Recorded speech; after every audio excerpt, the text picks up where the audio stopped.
Discuss ചെയ്യുന്ന സമയത്ത് economic അനാലിസിസിൽ ശരിക്കും 2 ഫാക്ടേഴ്സാണ് അനലൈസ് ചെയ്യാനുള്ളത്. അതിൽ ഒരു ഫാക്ടേഴ്സ് എന്ന് പറയുന്നത് എക്കണോമിക് അനാലിസിസിൻ്റെ മൈക്രോ ലെവൽ അനാലിസിസ് ആണ്.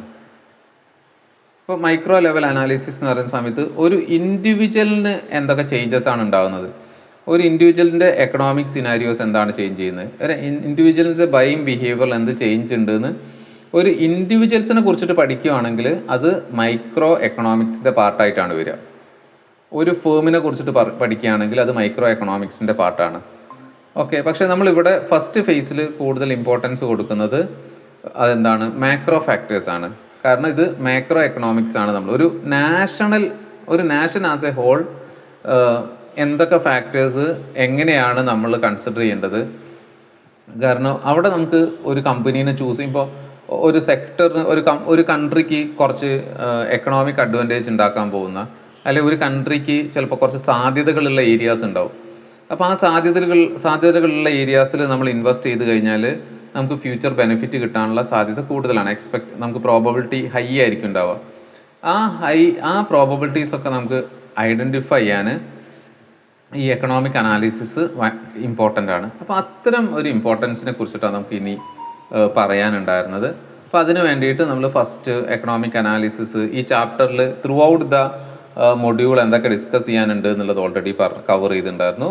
അവിടെ ഫസ്റ്റ് നമ്മൾ പറഞ്ഞു മാക്രോ ഫാക്ടേഴ്സ് എന്നുള്ളത് ഓൾറെഡി പറഞ്ഞു. The macro economics means it's like an A birds eye view. കാരണം ഒരു ടോപ്പിൽ നിന്ന് നമ്മുടെ എക്കണോമിനെ കംപ്ലീറ്റ്ലി വ്യൂ ചെയ്യുന്ന ഒരു പ്രോസസ്സാണ്. അപ്പോൾ അവിടെ നാഷണൽ ഇൻകം, GDP, പിന്നെ സേവിങ്സ്, അതേപോലെ ഇൻഫ്ലേഷൻ, ഇൻട്രസ്റ്റ്, പിന്നെ അതേപോലെ സേവിങ്സും ഇൻവെസ്റ്റ്മെൻറ്റ്സും തമ്മിലുള്ള proportions, international trade, globalisations, physical and monetary policies, അതൊക്കെ നമുക്ക് ഈ മേജർ ഏരിയാസൊക്കെ മാക്സിമം ഡീറ്റെയിൽ ആയിട്ട് തന്നെ നമുക്ക് പോവാം. അപ്പോൾ ഇതിൽ നമുക്ക് അതേപോലെ പറ്റാവുന്ന റിസർച്ചുകളൊക്കെ നമ്മുടെ ഭാഗത്തുനിന്ന് ചെയ്യാം. കാരണം ഇത് എത്രത്തോളം നമുക്ക് അണ്ടർസ്റ്റാൻഡിങ് ഉണ്ടാവുന്നോ അത്രത്തോളം നമുക്ക് ഫ്യൂച്ചറിൽ ഇത് ബെനിഫിറ്റബിൾ ആണ്. അപ്പോൾ അതിൽ നമ്മൾ ഫസ്റ്റ് ഒരു വാട്ട് ഈസ് എക്കണോമി എന്നുള്ള കേസ് പറഞ്ഞു, എക്കണോമിക്സിൻ്റെ ടൈപ്സ് പറഞ്ഞു, മൈക്രോ ആൻഡ് മാക്രോ എക്കണോമിക്സ് എന്നുള്ള സെനാരിയോസ് പറഞ്ഞു. പിന്നെ മൈക്രോ എക്കണോമിക്സ് ഒരു ഇൻഡിവിജ്വൽ ആസ്പെക്ട്സ് ആണ് ഡീൽ ചെയ്യുന്നത് പറഞ്ഞു. ഒരു ഇൻഡിവിജ്വലിൻ്റെ പ്രോഫിറ്റ് എന്താണ്, ഒരു കമ്പനിയുടെ പ്രോഫിറ്റ് എന്താണ്. അപ്പോൾ അതുകൊണ്ടാണ് ഇതിപ്പോൾ നമ്മൾ ഇനി വീണ്ടും പറയാതിരിക്കുന്നത്. കാരണം കമ്പനി അനാലിസിസ് എന്നുള്ള കംപ്ലീറ്റ് ഏരിയ മൈക്രോ എക്കണോമിക്സിൻ്റെ പാർട്ടാണ്. അപ്പോൾ ഇത് ഇവിടെ എൻ്റർ മൈക്രോ എക്കണോമിക്സിൻ്റെ ആസ്പെക്ട്സ് നമ്മൾ എടുക്കുന്നില്ലെങ്കിലും ഇവിടെ കമ്പനി എന്നുള്ള ഒരു സൈഡാണ് നമ്മൾ എടുക്കുന്നത്. അപ്പോൾ ഒരു ഇൻഡിവിജ്വൽ കമ്പനീനെ കുറിച്ചിട്ടുള്ള അനലൈസ് ചെയ്യുന്നതിന് അത് മൈക്രോ എക്കണോമിക്സിൻ്റെ പാർട്ടാണ്. കാരണം അതൊരു ബേർഡ്സ് ഐ വ്യൂ ആണ്. ഒരു ഫേം എങ്ങനെയാണ് വർക്ക് ചെയ്യുന്നത്, ഒരു ഫേമിൻ്റെ ഇൻകത്തിൻ്റെ സ്ട്രക്ചർ എന്താണ്, ഒരു ഫേമിൻ്റെ ടെക്നോളജിക്കൽ ആസ്പെക്ട്സ് എന്താണ്, അതിൻ്റെ ഫീസിബിലിറ്റി എന്താണെന്നുള്ളത് നമ്മൾ ചെക്ക് ചെയ്യുക എന്നുള്ളതാണ്. ആ ഫീസിബിലിറ്റി അനാലിസിസ് അല്ലെങ്കിൽ ആ ഫീസിബിലിറ്റി സ്റ്റഡിയാണ് നമ്മളിവിടെ മൈക്രോ ഫാക്ടേഴ്സിൽ നമ്മൾ കൺസിഡർ ചെയ്യുന്നത്. അപ്പോൾ micro consideration in related with stock market അല്ലെങ്കിൽ സ്റ്റോക്ക് മാർക്കറ്റ് ഇൻവെസ്റ്റ്മെൻറ്റ്സിൽ പറയുന്നത് കമ്പനി ഏർണിംഗ്, മീൻസ് അതേപോലെ തന്നെ പ്രോഡക്റ്റ്, സർവീസസ്, അതിൻ്റെ ഡിമാൻഡ്, അതിൻ്റെ അവൈലബിലിറ്റി, പ്രൈസിങ് പവർ, ചില ഇൻഡസ്ട്രിക്ക് പ്രൈസ്. ഇപ്പം എക്സാമ്പിൾ എടുക്കുകയാണെങ്കിൽ നമുക്ക് ഇപ്പം ഒരു മാർക്കറ്റിൽ മൊണോപ്പൊളി ആയിട്ട് വർക്ക് ചെയ്യുന്ന ഫേംസ് ഉണ്ടാവും, അല്ലെ വളരെ ഫ്യൂ സെല്ലേഴ്സ് ഉള്ള ഏരിയ ഉണ്ടാവും. ഇപ്പോൾ ഒരു എക്സാമ്പിൾ എടുക്കുകയാണെങ്കിൽ ഇനി നമ്മളുടെ ജിയോ പോലത്തെ ഒരു കമ്പനി, അതായത് ടെലികമ്മ്യൂണിക്കേഷൻ സിസ്റ്റം. ഇപ്പോൾ ഇന്ത്യൻ ടെലികമ്മ്യൂണിക്കേഷൻ സിസ്റ്റത്തിൽ ശരിക്കും 4 പ്ലേയേഴ്സാണ് ഇപ്പം മേജർ പ്ലേയേഴ്സ് ആയിട്ടുള്ളത്. പക്ഷേ ഇതിന് മുൻപേ ഉള്ള മാർക്കറ്റ് അങ്ങനെ ആയിരുന്നില്ല. നിങ്ങൾക്ക് ഓർമ്മയുണ്ടോ എന്നറിയില്ല, ഒരു 10 years ബാക്കൊക്കെ മാർക്കറ്റ് ഇങ്ങനെ ആയിരുന്നില്ല. അപ്പം അതെ കുറേ അധികം പ്ലേയേഴ്സ് ഉണ്ടായിരുന്നു. ഇപ്പം ഞാൻ തന്നെ ഫസ്റ്റ് ഫോൺ വാങ്ങിക്കുമ്പോൾ അത് ഹച്ചായിരുന്നു ആ സമയത്ത് ഉണ്ടായിരുന്ന കണക്ഷൻ. പക്ഷെ അതിന് മുൻപേ വീട്ടിൽ ആദ്യത്തെ ഫോൺ വാങ്ങിക്കുമ്പോൾ ആദ്യത്തെ മൊബൈൽ എടുക്കുന്ന സമയത്ത് എനിക്ക് തോന്നുന്നു അച്ഛൻ എടുത്തത് BSNL ആണ്. പക്ഷെ അത് സെയിം ടൈമിൽ എസ്കോട്ടിൽ നിന്നൊരു കണക്ഷനും കൂടെ ഉണ്ടായിരുന്നു. ഓക്കെ, പക്ഷെ ആ സമയം എനിക്ക് തോന്നുന്നു ഔട്ട് ഗോയിങ്ങിനും ഇൻകമിങ്ങിനും പൈസ ഉണ്ടായിരുന്ന ഒരു സമയമാണ് ഫസ്റ്റ് ഫേസ്. ഇൻകമിങ്ങിനും പൈസ ഉണ്ടായിരുന്നു, പക്ഷേ ആ സമയത്ത് ജസ്റ്റ് മൊബൈൽ വാങ്ങുക, ഉപയോഗിക്കുക എന്നുള്ളൊരു പ്രോസസ്സ്. പക്ഷേ ഇപ്പം അത് ജസ്റ്റ് മാറി ഇപ്പോൾ നമുക്ക് പിന്നെ ഒരു സ്റ്റേജ് വന്ന സമയത്ത് കുറേ അധികം കമ്പനീസ് വന്നു. കുറേ അധികം ഇപ്പോൾ ടാറ്റ ഡോകോമോ അതേപോലെ പാനസോണിക്, പിന്നെ എയർടെൽ ഇപ്പോഴും ഉണ്ട്, പിന്നെ BPL, ഏതൊക്കെയോ കുറേ അധികം പ്ലേയേഴ്സ് ഇപ്പോൾ കുറേ ഓർമ്മയില്ല. പക്ഷേ റിലയൻസ് കമ്മ്യൂണിക്കേഷൻസ്, അങ്ങനെ കുറേ. പിന്നെ ഒരു സ്റ്റേജ് കഴിഞ്ഞ് പതുക്കെ ഓരോരോ കമ്പനീസ് ഫെയിലാവാൻ തുടങ്ങി. അങ്ങനെ കമ്പനീസ് ഫെയിലായി. ഇപ്പം പലതും മേർജ് ചെയ്തു. ഐഡിയക്കൊക്കെ നല്ല പ്രസൻസ് ഉണ്ടായിരുന്നു. ഐഡിയ വോഡഫോൺ മേർജായി, അങ്ങനെ ഒരു കമ്പനിയായി. പിന്നെ എയർടെൽ ഒരു നല്ല പ്രസൻസ് ഉള്ള കമ്പനി ഉണ്ട്. അതേപോലെ ജിയോ ഉണ്ട്, BSNL ഉണ്ട്. ഇപ്പോൾ അത്രയും കമ്പനീസ് മാത്രമേ മേജറായിട്ട് ഓപ്പറേറ്റ് ചെയ്യുന്നുള്ളൂ. അതിൽ BSNLും അതേപോലെ തന്നെ ഐഡിയ വോഡഫോൺ അവർക്കും എന്തില്ല VIക്കും മാർക്കറ്റിൽ വലിയ പ്രസൻസ്, വലിയ ഒരു അഗ്രഷൻസ് ഉണ്ടാക്കാൻ പറ്റുന്നില്ല. എയർടെലും അതേപോലെ തന്നെ ജിയോയാണ് മാർക്കറ്റിലുള്ളത്. ഇൻ കേസ് ഇനി എയർടെലിൻ്റെ ഒരു പ്രഷറും കൂടെ കുറഞ്ഞാൽ നമ്മുടെ മാർക്കറ്റ് കംപ്ലീറ്റ്ലി ഓൺ ചെയ്യുന്നത് ജിയോ ആയിരിക്കും പിന്നീട് പ്രൈസിങ് ഒക്കെ ഡിസൈഡ് ചെയ്യുക. അപ്പോൾ അങ്ങനെ വരുന്ന സമയത്ത് ഓട്ടോമാറ്റിക്കലി അവരെ കമ്പനി പ്രോഫിറ്റബിൾ ആവും എന്നുള്ളത് ശരിയാണ്. പക്ഷേ കസ്റ്റമേഴ്സിൻ്റെ അപ്പോൾ അവിടെ ബാർഗെയിനിങ് പവറൊക്കെ ബാർഗെയിനിങ് പവർ നമുക്ക് ഇപ്പോൾ ഒരു മന്ത്ലി പ്ലാൻ ഒരു 500 ആക്കിയാലോ അല്ലെങ്കിൽ 1000 ആക്കിയാലോ നമുക്കൊന്നും റിയാക്ട് ചെയ്യാൻ പറ്റില്ല. നമുക്ക് അടുത്തതിലേക്ക് നല്ല സർവീസ് കിട്ടുന്ന നെറ്റ്വർക്കിലേക്ക് മാറാൻ പോലും ഇല്ല. ഓക്കെ, അപ്പോൾ പക്ഷേ അത് കമ്പനി സൈഡ് നോക്കുന്ന സമയത്ത് കമ്പനിക്ക് നല്ല പ്രോഫിറ്റ് ഉണ്ടാവാനുള്ള സാധ്യത ഉണ്ട്. ഇതൊരു എസെൻഷ്യലാണ്. എസ്പെഷ്യലി ഇനി ഇൻ്റർനെറ്റ് കിട്ടാതിരിക്കുക എന്ന് പറഞ്ഞാൽ നമുക്ക് ഭയങ്കര ബുദ്ധിമുട്ടുണ്ടാകുന്ന ഒരു കാര്യമായിരിക്കും. കാരണം നമ്മൾ already addicted to the internet ആണ്. അപ്പോൾ അതുകൊണ്ട് തന്നെ അത്തരം ഒരു ബാർഗെയിനിങ് പവർ കമ്പനീസിനുണ്ടോ ഇല്ലയോ എന്നുള്ളതൊക്കെ നോക്കുന്നതും മനസ്സിലാക്കുന്നതും നമുക്ക് നല്ലതാണ്. അത്തരം അനാലിസിസ് ഒക്കെ ഇനി കമ്പനി അനാലിസിസിൽ ഒരു ഇൻഡിവിജ്വൽ എന്നുള്ള രീതിയിൽ നമുക്ക് എടുക്കാൻ പറ്റും. അത് മൈക്രോ എക്കണോമിക്സിൻ്റെ പാർട്ടാണ്. ഓക്കെ, പിന്നീട് മാക്രോ എക്കണോമിക് പ്രിൻസിപ്പിൾസ് പറഞ്ഞു. എന്താണ് നമ്മളൊരു ബിഗർ പിക്ചറാണ് നോക്കുന്നത് ആസ് എ ഹോൾ. എങ്ങനെയുണ്ട് ഇപ്പോൾ GDP ഗ്രോത്തിനെ കുറിച്ച് സ്റ്റഡി നടത്തുകയാണെങ്കിൽ ദാറ്റ്സ് എക്കണോമിക് ഇൻഡിക്കേറ്റർ. ഇൻഫ്ലേഷനും പ്രൈസ് ലെവലും ചേഞ്ചസും ഐഡൻറ്റിഫൈ ആണെങ്കിൽ അത് മാക്രോയാണ്. Unemployment level, savings and investments of a country നോക്കുകയാണ്. അപ്പോൾ അത്തരം കാര്യങ്ങളൊക്കെ ഒരു മാക്രോ പേഴ്സ്പെക്റ്റീവിൽ നമുക്ക് ഡിസ്കസ് ചെയ്യാനുണ്ട്. ഓക്കെ, പിന്നീട് ഈ ഏരിയയിൽ നമ്മൾ എന്തൊക്കെയാണ് ഇമ്പോർട്ടൻ്റ് ആയിട്ട് റീഡ് ചെയ്യേണ്ടതെന്ന് ഓൾറെഡി നമ്മൾ പറഞ്ഞിട്ടുണ്ടായിരുന്നു.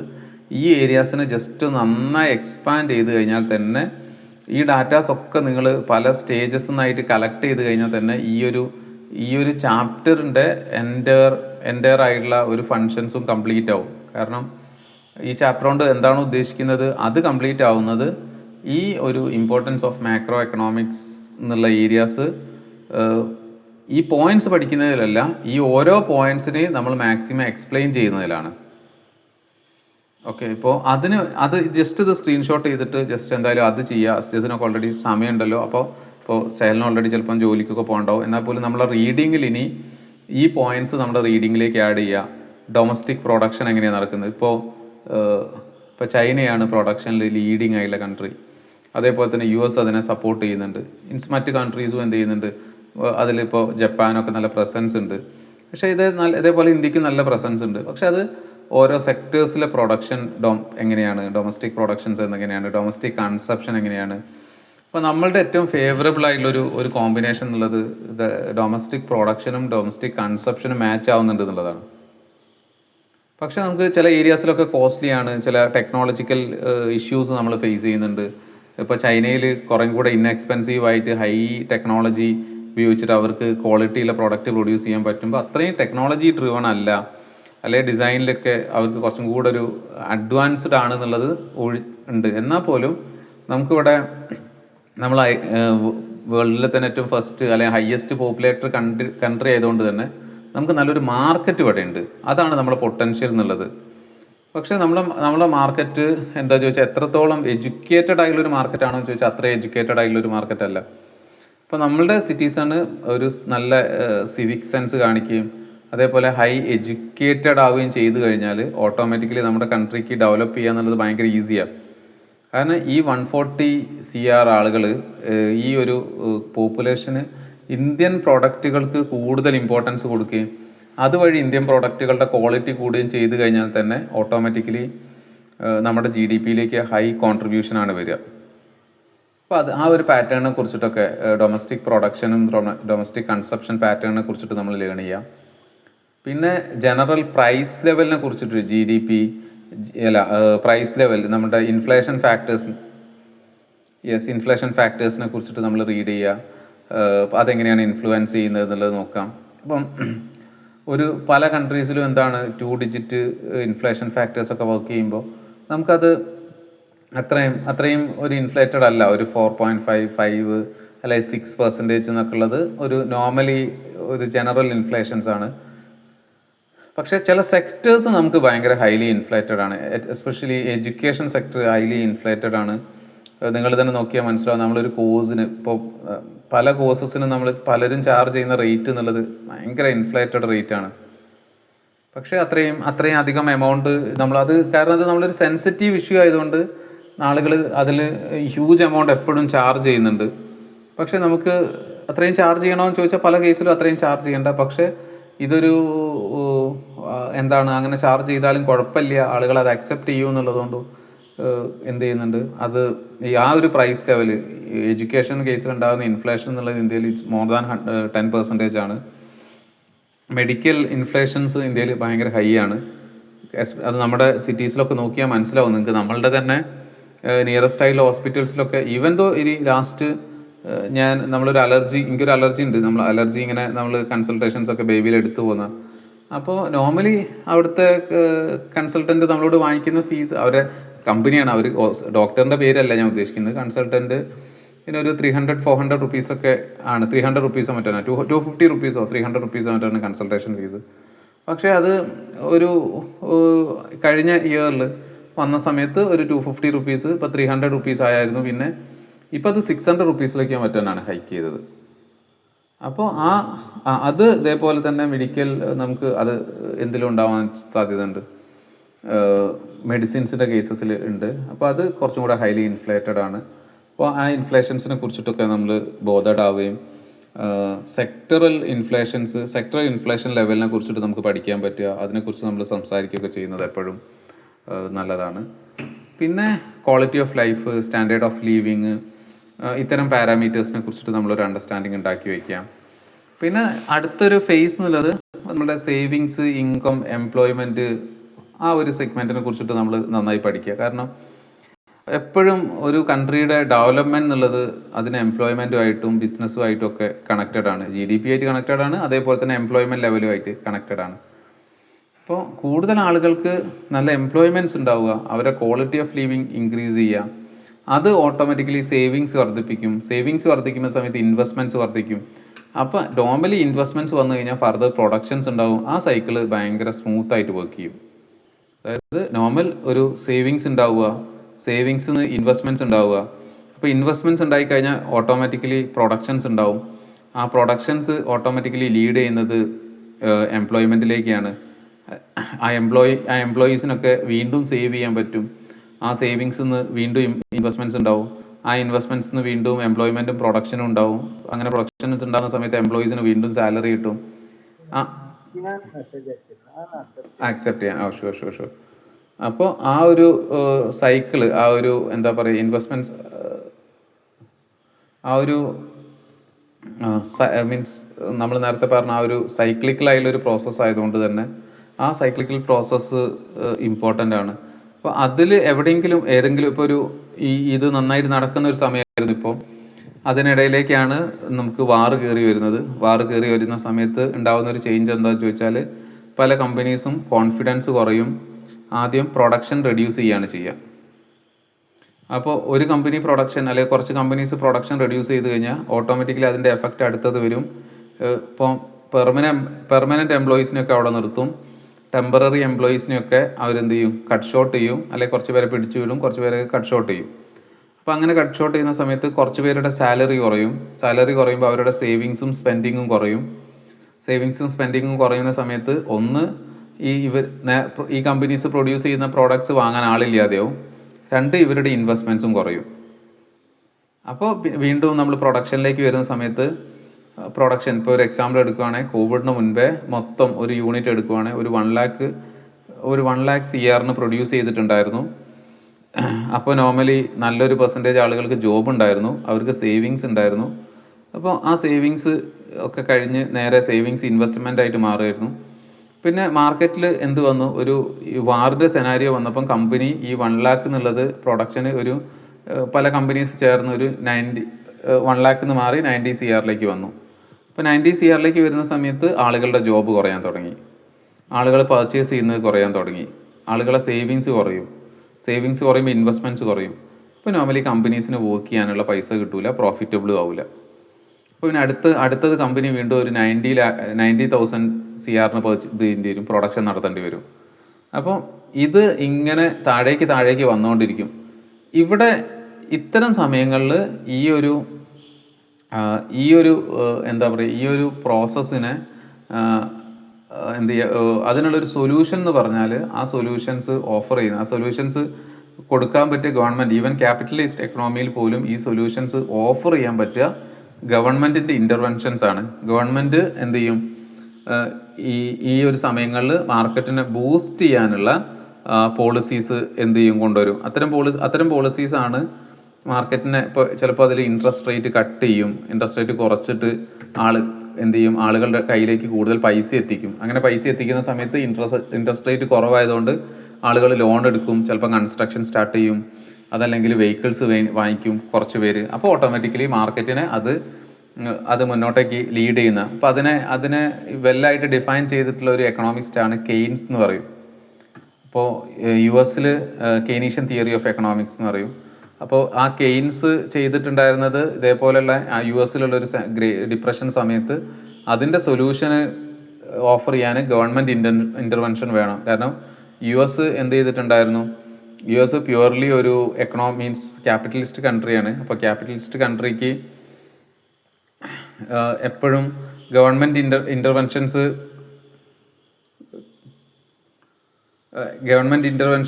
കുറയ്ക്കണം എന്നുള്ളത് തന്നെയായിരിക്കും മീൻസ് ഒരു ഇതുണ്ടാവുക. ആ ഗവൺമെൻറ് ഇത് കുറച്ച് എന്ത് ചെയ്യണം,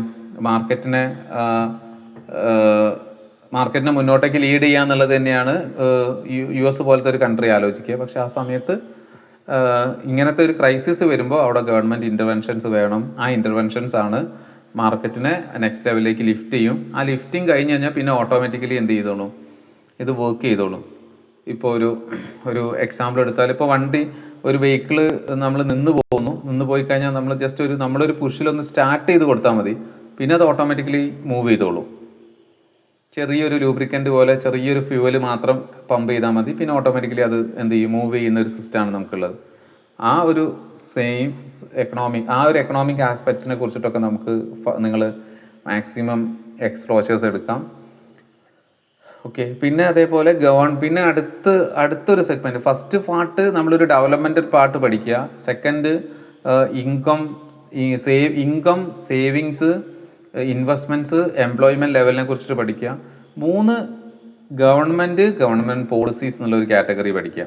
മാക്രോ എക്കണോമിക്സിൽ ഗവൺമെൻറ് എടുക്കുന്ന മെഷേഴ്സും ഗവൺമെൻറ് എടുക്കുന്ന ഡിഫറെൻറ്റ് പോളിസീസും, അതിൽ ഫിസിക്കൽ പോളിസീസ് എന്ന് പറയും, അത് ചില ഇൻസ്ട്രക്ഷൻസ് ആയിട്ടായിരിക്കും വരിക, അല്ലെങ്കിൽ ബഡ്ജറ്റ് ആയിട്ടായിരിക്കും വരിക.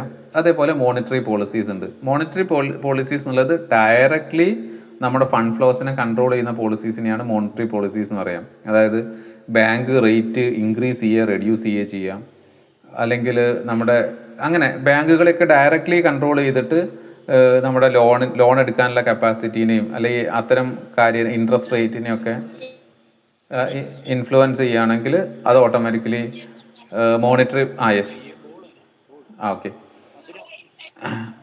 അപ്പം അത്തരം ഫാക്ടേഴ്സ് നമുക്ക് എന്ത് ചെയ്യാം, ജസ്റ്റ് നിങ്ങളൊന്ന് ഫർദർ ഒരു ഗവൺമെൻറ് സെഗ്മെൻറ്റ് എന്നുള്ള രീതിയിൽ ലേൺ ചെയ്യാം. പിന്നെ നോർമലി നെക്സ്റ്റ് ഒരു പാർട്ട് എന്നുള്ളത് ഒരു ഇൻ്റർനാഷണൽ എക്കണോമിക്സ് ആണ് നമുക്ക് അറിയേണ്ടത്. അപ്പോൾ ഇന്ത്യയിൽ ഇപ്പം നമുക്ക് കുറേ അധികം ആസ്പെക്ട്സ് ഉണ്ട്. ഒന്ന് പുറത്തുള്ള എക്കണോമീനെ കുറിച്ചിട്ടും നമ്മൾ നേരത്തെ പറഞ്ഞ കാര്യങ്ങളൊക്കെ നമ്മൾ ലേൺ ചെയ്യാം. ദെൻ അത് സെയിം കേസിലും നിങ്ങൾക്ക് Indian exports, Indian import, balance of payments, exchange rate, ഇത്തരം കാര്യങ്ങളെക്കുറിച്ചിട്ട് നമ്മൾ എന്ത് ചെയ്യുക, ഒരു അണ്ടർസ്റ്റാൻഡിങ് നമ്മൾ പതുക്കെ ക്രിയേറ്റ് ചെയ്യുക എന്നുള്ളതാണ്. ആ ഒരു അണ്ടർസ്റ്റാൻഡിങ് നമ്മളെ ഹെൽപ്പ് ചെയ്യുന്നത് എങ്ങനെയായിരിക്കും ചോദിച്ചാൽ, നിങ്ങൾക്ക് നോർമലി നമ്മുടെ എക്കണോമി ചൂസ് ചെയ്യണോ, അല്ലെങ്കിൽ മറ്റൊരു എക്കണോമി ചൂസ് ചെയ്യുന്നതൊക്കെ നമുക്ക് എന്ത് ചെയ്യാൻ പറ്റും, ഒന്നും കൂടെ ഒരു സെൻസിബിൾ ആയിട്ട് ഒരു ഡിസിഷൻ എടുക്കാൻ പറ്റുമല്ലോ. കാരണം നമ്മളെ എക്കണോമിയിൽ തന്നെ ഇൻവെസ്റ്റ് ചെയ്യണം നിർബന്ധമില്ല. പക്ഷേ നമുക്ക് എന്തുണ്ട്, കുറച്ച് റെസ്ട്രിക്ഷൻസ് ഉണ്ട് പുറത്ത് പോയിട്ട് ഇൻവെസ്റ്റ് ചെയ്യുന്നതിലൊക്കെ. അപ്പോൾ ആ ഡിസിഷൻസ് ഒക്കെ എടുക്കാൻ നമ്മൾ എന്ത് ചെയ്യും, ഈ ഒരു സെർട്ടൈൻ പ്രോസസ്സുകളൊക്കെ ഹെൽപ്പ് ചെയ്യും. ആ പ്രോസസ്സുകളെ കുറിച്ചിട്ടൊക്കെ നമുക്ക് എന്ത് ചെയ്യാം, ഒന്ന് കമ്മിങ് സെഷൻസുകളിൽ നമുക്ക് അതിനെക്കുറിച്ചിട്ടൊക്കെ നമുക്ക് എന്ത് ചെയ്യാം, ജസ്റ്റ് ഒരു ഡിസ്കഷൻ നമുക്ക് എടുക്കാൻ പറ്റും. ഓക്കെ. പിന്നെ അതേപോലെ മാക്രോ ഫെസിലിറ്റി, അതായത് understand the different across the economics അല്ലെങ്കിൽ അക്രോസ് ദ ഡിഫറെൻറ്റ് ഫാക്ടേഴ്സുമായിട്ടുള്ള റിലേഷൻഷിപ്പ് കണക്ഷൻസ് ഒക്കെ നമുക്ക് എക്സ്റ്റാബ്ലിഷ് ചെയ്യാം. എക്കണോമിക്സും ഡിഫറെൻ്റ് ആയിട്ടുള്ള സാധനങ്ങൾ, എഫിഷ്യൻസി അല്ലെങ്കിൽ എംപ്ലോയ്മെൻറ്റ് ലെവല്, എഡ്യൂക്കേഷൻ്റെ ഡിഫറെൻറ്റ് ആസ്പെക്ട്സ്, അതൊക്കെ നമുക്ക് പിന്നെ അതേപോലെ ഡിഫറെൻറ്റ് കൺട്രിയുടെ കോൺട്രിബ്യൂഷൻസ്, ഡിഫറെൻറ്റ് റിലേഷൻഷിപ്പ് ഡിഫറെൻറ്റ് കൺട്രീസുമായിട്ടുള്ള, അതൊക്കെ നമുക്ക് എക്കണോമിക് പോളിസീസിൻ്റെ പാർട്ടായിട്ട് നമുക്ക് ഡിസ്കസ് ചെയ്യാം. അപ്പോൾ ഈ ഇമ്പോർട്ടൻസ് എന്നുള്ള ഒരു ഏരിയനെ നമ്മൾ എന്ത് ചെയ്യുക, ജസ്റ്റ് ഒന്ന് ഒരിട്ട് ഷഹലിൻ്റെത് എനിക്ക് തോന്നുന്നു മ്യൂട്ടല്ലാന്ന് തോന്നുന്നു. ജസ്റ്റ് നമുക്ക് മ്യൂട്ട് ചെയ്യാം, ചോദിച്ചു നോക്കാം.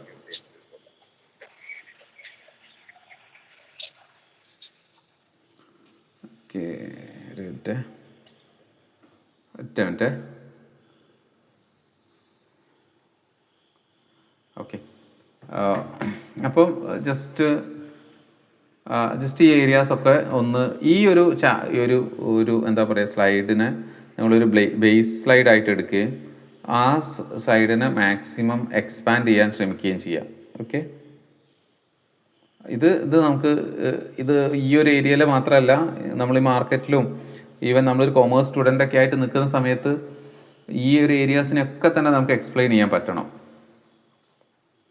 ഓക്കെ, അപ്പോൾ ഇതും ഇൻവെസ്റ്റ്മെൻറ്റ്സും ഒക്കെ ആയിട്ട് ഡയറക്റ്റ്ലി കണക്റ്റഡ് ആണ്. ഇപ്പം GDP കുറഞ്ഞു വരുവാണെങ്കിൽ ഇൻഡിക്കേറ്റ് ചെയ്യുന്നത് നമ്മുടെ മാർക്കറ്റ് താഴേക്ക് പോകാൻ സാധ്യത ഉണ്ട് എന്നുള്ളതാണ്. ഓക്കെ, ഇനി GDP ഇൻക്രീസ് ചെയ്യുന്ന ഒരു സെനാരിയോ ആണെങ്കിൽ നമുക്ക് അതിനനുസരിച്ചുള്ള ഡിസിഷൻസ് എടുക്കാൻ പറ്റും.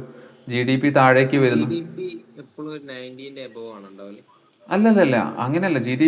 GDP ഗ്രോത്ത് ആണ് നമ്മളുടെ എന്ത് ചെയ്യുക, GDP ഗ്രോത്ത് ആണ് നമ്മുടെ ഡിസിഷൻ മേക്കിംഗ് പോയിന്റ് ആയിട്ട് വരിക. GDP ഗ്രോത്ത് എന്നുള്ള ഒരു 6%, 7% അങ്ങനെയൊക്കെയാണ് നമ്മളെ എക്സ്പെക്ടേഷൻസ് ഉണ്ടാകുക, ചിലപ്പോൾ 8%. അപ്പോൾ 96 ഉണ്ടല്ലോ, അത് നോർമലി ഉള്ളതാ? 96 നിങ്ങൾക്ക് മനസ്സിലായില്ല? 96% ആണല്ലോ GDP-ന്റെ ഇപ്പത് കാണിക്കുന്നത്. അത് മനസ്സിലായി. അത് അങ്ങനെ പറഞ്ഞാൽ മനസ്സിലാവില്ല. കാരണം അത് എന്താ 96% എന്ന് പറയണം നമുക്ക്. സാധാരണ GDP ഗ്രോത്ത് എന്നുള്ളത് നമ്മുടെ ഒരു എക്സ്പെക്ടേഷൻസ് നമുക്കൊരു 8%, 6%, 7% ഒക്കെ. ഈ പ്രാവശ്യത്തെ എക്സ്പെക്ടേഷൻ എനിക്ക് 7%, 8% ഗ്രോത്ത് ആണ് എക്സ്പെക്ട് ചെയ്യുന്നത്. ഈവൻ ദോ സെയിം 8%-ന്റെ ഗ്രോത്ത് എന്നുള്ളത് it's A high percentage of growth ആണ്. ഒരു എക്കണോമി ഓവറോൾ ഒരു 8% ഗ്രോ ചെയ്യുക എന്നുള്ളത്, എസ്പെഷ്യലി ഇപ്പോഴത്തെ എക്കണോമിക് സെനാരിയോയിൽ ഒരു 8% ഗ്രോത്ത് എന്നുള്ളത് ഒരു നല്ല പെർസെൻറ്റേജ് ഓഫ് ഗ്രോത്ത് ആണ്. അതായത് ഓൾറെഡി ഉള്ള എക്കണോമിനേക്കാൾ ബെറ്റർ ആയിട്ട് ഒരു 2-3 അല്ലെങ്കിൽ ഒരു 4% പെർഫോം ചെയ്താൽ പോലും എക്കണോമിയിൽ അത് ഒരു ഗ്രേറ്റർ ഇമ്പാക്റ്റ് ഉണ്ടാക്കും. എനിക്ക് ഇനി ആ ഡാറ്റ ചിലപ്പോൾ നമ്മുടെ എക്സ്പെക്ടേഷൻ്റെ 90% എത്തി എന്നുള്ളതൊക്കെ ആണെങ്കിൽ അങ്ങനെ ആവാനാണ് സാധ്യത. അല്ലാതെ ഗ്രോത്തിൽ പറയുന്ന സമയത്ത് ഒരു 6, 7, 8% ഒക്കെയാണ് ആവറേജ് എക്സ്പെക്ടേഷൻസ്. അതൊരു ഗ്രോത്ത് അത് ഒരു ഡബിൾ ഡിജിറ്റ് നമ്പറിലേക്കൊക്കെ വന്നു കഴിഞ്ഞാൽ ഇറ്റ്സ് എ സൂപ്പർ ഇയർ ആണ്. പക്ഷേ അത് എക്കണോമിയിലും അങ്ങനെ തന്നെ റിഫ്ലക്ട് ചെയ്യും.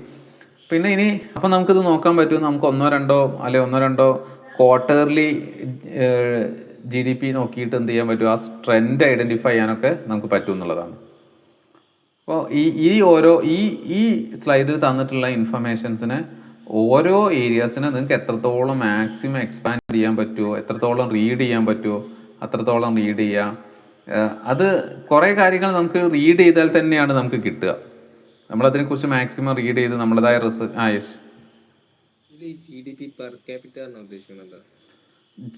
പെർ ക്യാപിറ്റ ഇൻകം എന്ന് ഉദ്ദേശിക്കുന്നത് ഇപ്പോൾ ടോട്ടൽ ഇൻകത്തിനെ ടോട്ടൽ പോപ്പുലേഷൻ കൊണ്ട് ഡിവൈഡ് ചെയ്തതാണ്.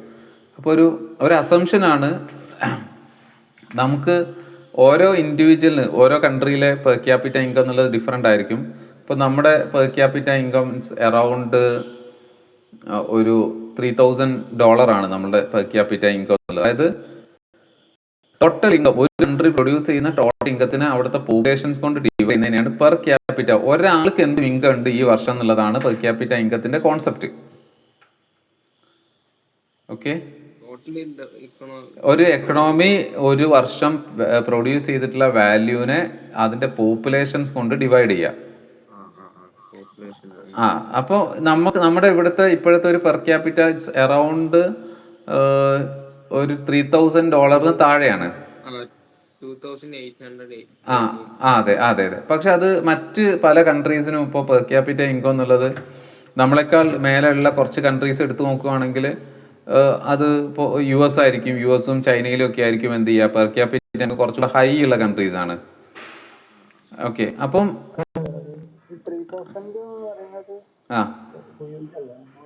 ഏതാണ് $3,000 ആണ്. $3,000 ആണ് ഓരോ ആളുടെ ഇന്ത്യൻ സിറ്റിസൺസിന്റെ ഒരാളുടെ പെർ ക്യാപിറ്റ ഇൻകം.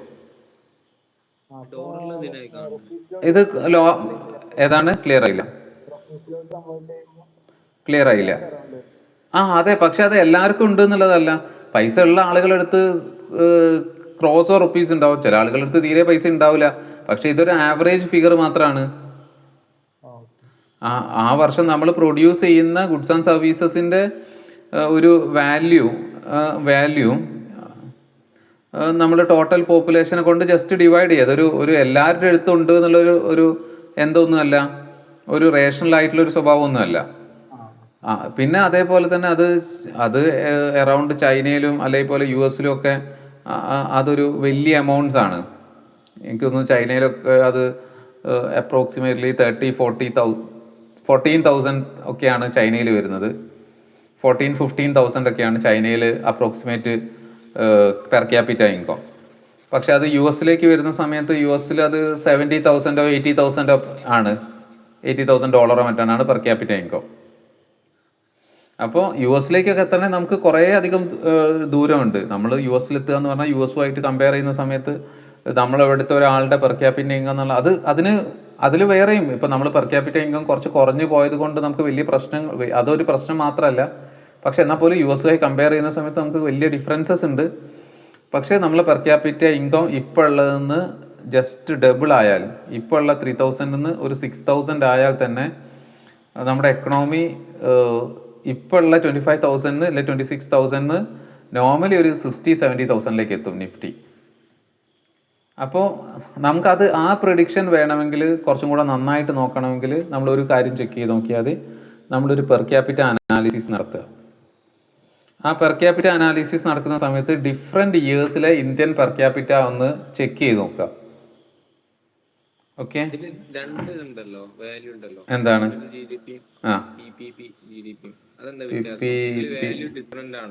അത് ഏതിലാണ് പറയുന്നത് എനിക്ക് മനസ്സിലായില്ല. ഇതിലിപ്പോ എന്താ പറയാ, ഇപ്പൊ ഇന്ത്യന്റെ നോമിനൽ GDP വരുമ്പോ പെർ ക്യാപിറ്റ $3,000 അടുത്ത് വരുന്നത്. ഇതില് PPP GDP ഉണ്ടല്ലോ, അതില് ഡിഫറെന്റ് ആണല്ലോ പെർ ക്യാപിറ്റ. PPP എന്താണെന്ന് എനിക്ക് മനസ്സിലായില്ല. വേണേ നമുക്കൊന്ന് ചെക്ക് ചെയ്ത് നോക്കാം. ഞാൻ ഒന്ന് സ്ക്രീൻഷോട്ട് അയച്ചു തരാം. ശരി.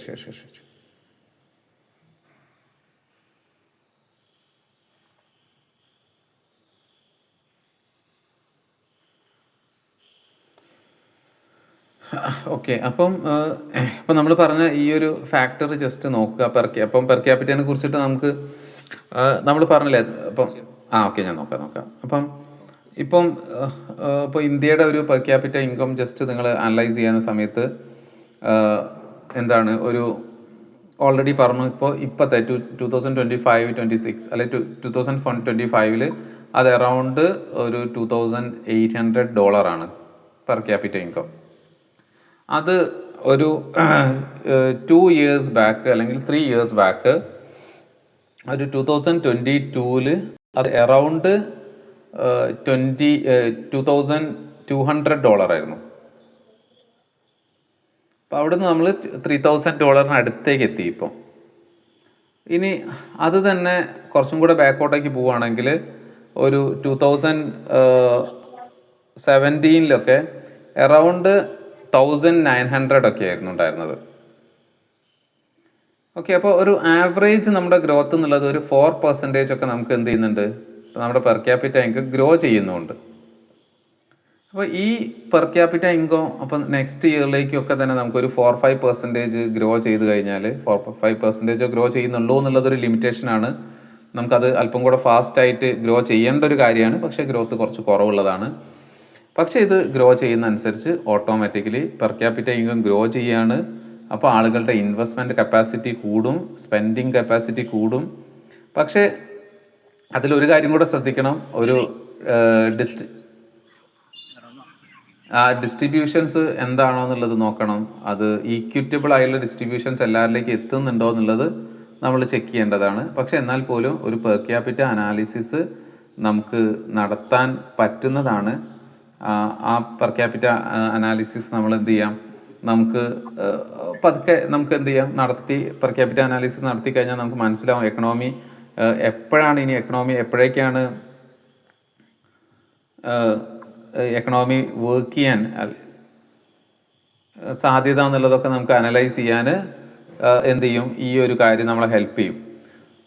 ഓക്കെ, പിന്നെ ഈ PPP എന്നുള്ളതിനോട് ഉദ്ദേശിക്കുന്നത് എന്താ വെച്ചാൽ അത് purchasing power of A party എന്നുള്ളൊരു കോൺസെപ്റ്റാണ്. ഓക്കെ, പെർച്ചേസിങ് പവർ ആണ് അവിടെ എന്ത് ചെയ്യുന്നത്. നോമിനൽ എന്നുള്ളത് റിയൽ വാല്യൂ, മറ്റേത് പെർച്ചേസിങ് പവർ. പെർച്ചേസിങ് പവറിൽ വീണ്ടും ചേഞ്ചസ് വരും, കാരണം ഇൻഫ്ലേഷൻസ് ഒക്കെ കൂടുന്ന സമയത്ത് അതൊരു ഇൻഫ്ലേഷൻ കൂടെ എന്താണ് അഡ്ജസ്റ്റ് ചെയ്തിട്ടുള്ള ഒരു വാല്യൂ ആണ്. അപ്പോൾ ഇൻഫ്ലേഷൻസ് ഇൻക്രീസ് ചെയ്യുകയാണെങ്കിൽ നമ്മുടെ പെർ ക്യാപിറ്റ ഇൻകം ഇതുകൊണ്ട് മാത്രം കാര്യമില്ല, നമുക്ക് ഇവിടെ കൂടേണ്ടതുണ്ട്, നമ്മുടെ പെർച്ചേസ് പവർ കൂടെ. ഓക്കെ, പെർച്ചേസിങ് പവർ എന്നുള്ളത് നമുക്ക് ഒരു ഇൻകം അടുത്ത വർഷം ഇൻകം വർദ്ധിച്ചിട്ടുണ്ട്, പക്ഷെ നമ്മൾ വാങ്ങാൻ ഉദ്ദേശിക്കുന്ന സാധനങ്ങളുടെ പ്രൈസ് വീണ്ടും വർദ്ധിച്ചാലോ നമുക്ക് ഇൻകം വർദ്ധിച്ചതിന് പ്രത്യേകിച്ച് കാര്യമില്ലാതെ വരും. അപ്പോൾ അപ്പോൾ ഈ പെർ ക്യാപിറ്റ അല്ല, അതായത് ഇങ്ങനെയാണ് വേണ്ടത്. പെർ ക്യാപിറ്റ ഇൻകത്തിനെ നമുക്ക് വാലിഡേറ്റ് ചെയ്യണമെങ്കിൽ അവിടെ എന്ത് ചെയ്യണം, പെർച്ചേസിങ് പവറും കൂടെ ഉണ്ടായിരിക്കണം അതിന്. അത് ഇൻഫ്ലേഷനുമായിട്ട് അഡ്ജസ്റ്റ് ചെയ്തിട്ടുള്ള ഒരു വാല്യൂ ആണ് വേണ്ടത്. എപ്പോഴും നമ്മളുടെ പെർ ക്യാപിറ്റ ഇപ്പോൾ കൂടുകയാണ് വേണ്ടത്, വാല്യൂ PPP വാല്യൂ കൂടുകയാണ് വേണ്ടത്. ഇൻ സിംപ്ലി അത്ര ഓർത്ത് വയ്ക്കും. അപ്പോൾ നമുക്കൊരു അപ്പോൾ ഇൻഫ്ലേഷനുമായിട്ട് അഡ്ജസ്റ്റ് ചെയ്ത് നമുക്ക് കുറച്ചും കൂടെ ബെറ്റർ വാല്യൂ കിട്ടും എന്നുള്ളതാണ്. അപ്പോൾ പെർ ക്യാപിറ്റ ഇൻകത്തിനെ കുറിച്ച് നമ്മൾ സ്റ്റഡി നടത്തി കഴിഞ്ഞാൽ ആ ഡാറ്റ നമ്മളൊരു റിലേഷൻഷിപ്പ് മാനേജറൊക്കെ ആണെങ്കിൽ ഡെഫിനറ്റ്ലി നമുക്ക് നമ്മുടെ ക്ലയൻസിനോടൊക്കെ നമുക്ക് എക്സ്പ്ലെയിൻ ചെയ്യാൻ പറ്റും. അങ്ങനെ എക്സ്പ്ലെയിൻ ചെയ്യുന്ന സമയത്ത് ഓക്കെ നമുക്ക് പറഞ്ഞു കൊടുക്കാമല്ലോ, ഇങ്ങനെയാണ് ഇത് വർക്ക് ചെയ്യുന്നത്, ഇത് ഇനി ഇങ്ങനെ ഗ്രോ ചെയ്യാനുള്ള സാധ്യതകളുണ്ട് എന്ന് പറഞ്ഞു കൊടുക്കാൻ പറ്റും. ജസ്റ്റ് അതൊക്കെ ഒന്ന് നോക്കാം. ഓക്കെ, ദെൻ ഇവിടെ ഒരു differences between micro and macro എന്നുള്ള ഒരു ഏരിയാസ് ഉണ്ട്. ഡിഫറൻസ് ബിറ്റ്വീൻ മൈക്രോ ആൻഡ് മാക്രോയിൽ മൈക്രോ നമ്മൾ ഓൾറെഡി പറഞ്ഞു, ഒരു ഇൻഡിവിജ്വൽസിനെ കുറിച്ചിട്ടുള്ള സ്റ്റഡിയാണ്. ഒരു ഇൻഡിവിജ്വൽ ഫേം അല്ലെങ്കിൽ അതേപോലെ ഒരു ഇൻഡിവിജ്വൽ എന്ത് ഡിമാൻഡാണ് ഡ്രാഫ്റ്റ് ചെയ്യുന്നത്, അതേപോലെ തന്നെ ആളുടെ പ്രോഫിറ്റിനെ കുറിച്ചിട്ട്, ആളുടെ വെൽത്തിനെ കുറിച്ചിട്ട്, ആളുടെ സേവിങ്സിനെ കുറിച്ചിട്ടൊക്കെ സ്റ്റഡി നടത്തുകയാണെങ്കിൽ അത് മൈക്രോ ആസ്പെക്ട്സ് ആണ്. ഇനി അതല്ല ഒരു എക്കണോമീനെ കുറിച്ചിട്ടാണ് നടത്തുന്നതെങ്കിൽ എക്കണോമിയുടെ GDP, employment, inflation, savings, investments, അത്തരം കാര്യങ്ങളൊക്കെ തന്നെ നമ്മൾ സ്റ്റഡി നടത്തുകയാണെങ്കിൽ അത്തരം സ്റ്റഡീസിനെ നമ്മൾ വിളിക്കുന്നത് it's A part of the macro economics ആണ്. അപ്പോൾ നിങ്ങളത് ജസ്റ്റ് പതുക്കെ ഇൻ്റർനാഷണൽ എക്കണോമിനെ കുറിച്ചിട്ട്, അതേപോലെ എക്സ്പോർട്ട് ഇമ്പോർട്ടിനെ കുറിച്ചിട്ട്, ഒരു കൺട്രീൻ്റെ എക്സ്പോർട്ട് ഇമ്പോർട്ടിനെ കുറിച്ചിട്ടൊക്കെ നമ്മൾ സ്റ്റഡി നടത്തുകയാണെങ്കിൽ അതൊരു മാക്രോ അനാലിസിസ് ആണ്. അപ്പോൾ ഇവിടെ നിങ്ങൾ മാക്രോ അനാലിസിസ് ഭയങ്കര സീരിയസ് ആയിട്ട് എന്ത് ചെയ്യുക, പതുക്കെ റീഡ് ചെയ്ത് തുടങ്ങുക എന്നുള്ളതാണ്. ഓക്കെ, ദെൻ ഇനി നെക്സ്റ്റ് ഒരു പാർട്ടിൽ introduction to various economic variables, macro economic variables ആണ് നമുക്കിനി ജസ്റ്റ് ഒന്ന് ടച്ച് ചെയ്യാനുള്ളത്. അവിടെ ഇപ്പം ഒരു മാക്രോ അല്ലെങ്കിൽ ഒരു മാക്രോ എക്കണോമിക്സിൻ്റെ അല്ലെ ഇത്തരം ഫാക്ടേഴ്സിൻ്റെ മെയിനായിട്ടുള്ള ഒരു എയിം എന്നുള്ളത് ഒരു സ്റ്റേറ്റ് അല്ലെങ്കിൽ ഒരു കൺട്രി ഒരു എക്കണോമിക് പോളിസീസ് ഡ്രാഫ്റ്റ് ചെയ്യുന്ന സമയത്ത് ആ ഡ്രാഫ്റ്റ് ചെയ്യുന്ന പോളിസീസിൻ്റെ എയിം എന്നുള്ളത് ഏറ്റവും ഫസ്റ്റ് ആൻഡ് പ്രൈമറി എയിം എന്നുള്ളത് എക്കണോമിക് ഗ്രോത്ത് ആണ്. ഒരു കൺട്രിക്ക് എക്കണോമിക് ഗ്രോത്ത് ഉണ്ടാക്കുക, ആ എല്ലാ സെക്ടേഴ്സിലും ഉണ്ടാവുക, ദെൻ ഒരു ബാലൻസ്ഡ് എക്കണോമിക് ഗ്രോത്ത് ഉണ്ടാവുക, അത് എല്ലാ സെക്ടേഴ്സിലും ഉണ്ടാവും. അതേപോലെ തന്നെ എല്ലാ ടൈപ്പ് ഓഫ് ആളുകൾക്കും ഗ്രോത്തിൻ്റെ പാർട്ടാവാൻ പറ്റണം. ഏറ്റവും ലോവർ ലെവലിൽ വർക്ക് ചെയ്യുന്ന ഒരാളിന് പോലും എക്കണോമിയിൽ എന്ത് ചെയ്യണം, ആൾക്കൊരു എക്കണോമിക് കോൺട്രിബ്യൂഷൻസ് ഉണ്ടാക്കണം. അപ്പം ഇനിയിപ്പോൾ എ ഐ വരുന്ന സമയത്തൊക്കെ അതാണ് അവിടെ നമ്മൾ ടച്ച് ചെയ്യാൻ പോകുന്നത്. അപ്പോൾ നമുക്ക് എ ഐ നമുക്ക് എത്രത്തോളം പെട്ടെന്ന് അഡോപ്റ്റ് ചെയ്യാൻ പറ്റും എന്നുള്ളത് മാത്രമാണ് നമ്മുടെ ജോബ് മാർക്കറ്റിലേക്കൊക്കെ തന്നെ, അല്ലെങ്കിൽ നമ്മുടെ ബിസിനസ്സിലേക്കൊക്കെ തന്നെ നമ്മളെ ഇൻഫ്ലുവൻസ് ചെയ്യുന്ന ഒരു ഫാക്ടർ. കാരണം ഇപ്പോൾ നമുക്ക് കുറേ കാര്യങ്ങൾ ഓൺലൈനിൽ ഉണ്ടെങ്കിൽ പോലും നമുക്ക് അവിടെ അത് പ്രിപ്പയർ ചെയ്യാനും അത് പഠിക്കാനും ഒക്കെ ഒരു എക്സ്പേർട്ടിൻ്റെ ടച്ച് വേണം. ഒരു സൈക്കോളജിക്കൽ ടച്ച് ഉണ്ടെങ്കിൽ നമുക്ക് കുറച്ചും കൂടി ഈസിയാണ്. അപ്പോൾ നമ്മളും എന്ത് ചെയ്യാം, നമ്മൾ ആ ഒരു പ്രോസസ്സ് പതുക്കെ സ്റ്റാർട്ട് ചെയ്യുക. നമ്മൾ എ ഐനെ നമ്മൾ പേടിക്കുക എന്നുള്ളതല്ല. അപ്പം കഴിഞ്ഞ ദിവസം നമ്മൾ പറഞ്ഞില്ലേ, ഒരു എറണാകുളത്തും കോഴിക്കോട്ടും വർക്ക് ചെയ്തിട്ടുണ്ടായിരുന്ന മെഡിക്കൽ കോഡിങ്ങിൽ വർക്ക് ചെയ്തിട്ടുണ്ടായിരുന്ന ഒരു ഫേമിൽ കുറേ അധികം പേര്, അറൗണ്ട് ഒരു 800-900 പേരെ ലേ ഓഫ് ചെയ്യുന്നു. അപ്പം പെട്ടെന്ന് അവരുടെ പണി പോകുന്ന സമയത്ത് അവരൊക്കെ തന്നെ എന്താണ്, കുറച്ച് പാനിക്കാണ്. അവർക്ക് വേറൊരു സ്ഥലത്ത് പണി കണ്ടുപിടിക്കാൻ പറ്റുമോ എന്നുള്ളൊരു കോൺഫിഡൻസ് ഇല്ലായ്മയുണ്ട്. അതിന് പ്രധാനപ്പെട്ട ഒരു കാരണം എനിക്ക് തോന്നിയിട്ടുള്ളത്, നമ്മൾ ഒരു ഓർഗനൈസേഷനെ ഹൈലി ഡിപ്പെൻഡ് ചെയ്യരുത് എന്നുള്ളതാണ്. അതായത് അതിന് പകരം നമ്മൾ ഡിപ്പെൻഡ് ചെയ്യേണ്ടത് നമ്മുടെ സ്കില്ലിനെയാണ് നമ്മൾ ഡിപ്പെൻഡ് ചെയ്യേണ്ടത്. നമുക്ക് സ്കില്ലുണ്ടെങ്കിൽ ഒരു ഓർഗനൈസേഷൻ അവർ 3 മാസത്തെ നമുക്ക് പേയ്മെൻറ്റ് നേരത്തെ തരുവാണെങ്കിൽ നമുക്ക് അടുത്തൊരു സ്ഥലം കണ്ടുപിടിക്കാൻ 1 മാസം മതിയാവും. പക്ഷേ അതിന് 1 മാസം കൊണ്ട് കണ്ടുപിടിക്കാനുള്ള കോൺഫിഡൻസും ഇനി 1 മാസമല്ല, നമ്മളൊരു 6 മന്ത്സിലേക്ക് നമുക്ക് ഇതേപോലെ ജോബ് ഇല്ലെങ്കിലും വർക്ക് ചെയ്യാനുള്ള എന്ത് വേണം, നമുക്കൊരു ഒരു ബാക്കപ്പ് നമ്മൾ ക്രിയേറ്റ് ചെയ്ത് വെക്കണം. ഒരു പേഴ്സണൽ ഫിനാൻസ്, ഒരു എമർജൻസി ഫണ്ടും കൂടെ ക്രിയേറ്റ് ചെയ്ത് വെച്ചാൽ ഒരു ജോബ് പോയാൽ നമ്മൾ ഒട്ടും പേടിക്കേണ്ടതില്ല. നെക്സ്റ്റ് ഒരു വണ്ണ് നമുക്ക് കണ്ടുപിടിക്കാം. നമ്മളതിൽ പാനിക് ആവേണ്ടതില്ല. അപ്പോൾ ആ ഒരു ഓറിയൻറ്റേഷൻസ് നിങ്ങൾ ഉണ്ടാക്കുക.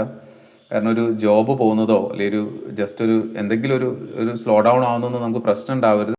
അതിനെ ബാലൻസ് ചെയ്ത് പ്രോപ്പറായിട്ട് എന്ത് ചെയ്യാൻ വേണ്ടിയിട്ട് പ്രോപ്പറായിട്ട് അതിനെ അഡോപ്റ്റ് ചെയ്യാനൊക്കെ ഉള്ളൊരു സ്കില്ല് നമ്മൾ അക്യൂർ ചെയ്ത് വെക്കണം. അതിന് നോളജ് പ്രധാനപ്പെട്ടതാണ്. നല്ല അണ്ടർസ്റ്റാൻഡിങ് ഉണ്ടാക്കുക. ഒരു കമ്പനിയേക്കാൾ ഇമ്പോർട്ടൻ്റ് ആണ് നമുക്കൊരു നോളജ് ഉണ്ടാക്കി വെക്കുക എന്നുള്ളത്. അപ്പോൾ അതിൽ നമ്മൾ കോൺസെൻട്രേറ്റ് ചെയ്യുക. പിന്നെ അതേപോലെ തന്നെ നമ്മളിവിടെ ഒറ്റ മിനിറ്റ്.